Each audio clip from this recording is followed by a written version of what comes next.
In the vast and arid lands of Africa, there lies a place called Darfur. Once it was known for its golden deserts and kind-hearted people. But today, Darfur has become an open wound in the heart of the world, a place where people are killed simply because of their tribe or the color of their skin. It all began with a conflict between the SAF and the RSF, two military powers fighting for control over Sudan. But in Darfur, the war turned into something far darker. The RSF, mostly composed of Arab tribes, launched brutal attacks against non-Arab communities, especially the Masalit and Fur tribes.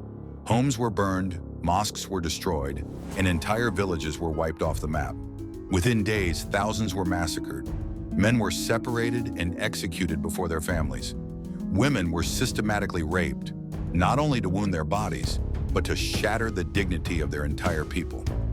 Children ran through smoke and flames, searching for parents who would never return. The city of El Fasher is now nothing but ruins. Eyewitnesses say the RSF kills anyone who is not part of their tribe. Hospitals were attacked, doctors murdered, and ambulances shot at. Some victims were even buried alive in mass graves. Amid the horror, a small number of survivors fled toward Chad in the Central African Republic. But the journey was no rescue. It was a death march. Many perished in the desert from thirst, hunger, or attacks along the way.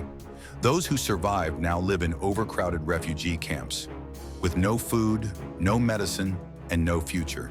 For the victims, the world feels impossibly far away. They scream, yet no one listens.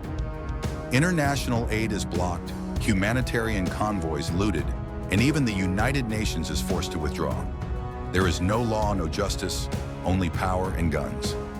Analysts say this massacre is not only driven by hatred, but also by politics and gold. Darfur holds vast gold mines, and the RSF controls them to finance the war. They kill civilians to cleanse the land and tighten their grip on its wealth.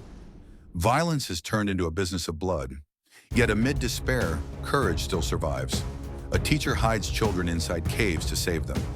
A young volunteer walks for days carrying water and bread for refugees. An old imam continues to call the adhan among the ruins of his destroyed mosque. They are the small flames of hope in Sudan's darkest night. But the world remains silent. News about Sudan rarely reaches our screens, as if the suffering of millions is too distant to care about. Yet every life lost in Darfur is a mirror reflecting the fading humanity of our world. Sudan is a land of beauty, with a long history and resilient people. But now its soil is soaked in blood, and its skies are covered in ash. The question is simple, but painful. How many more must die before the world finally opens its eyes?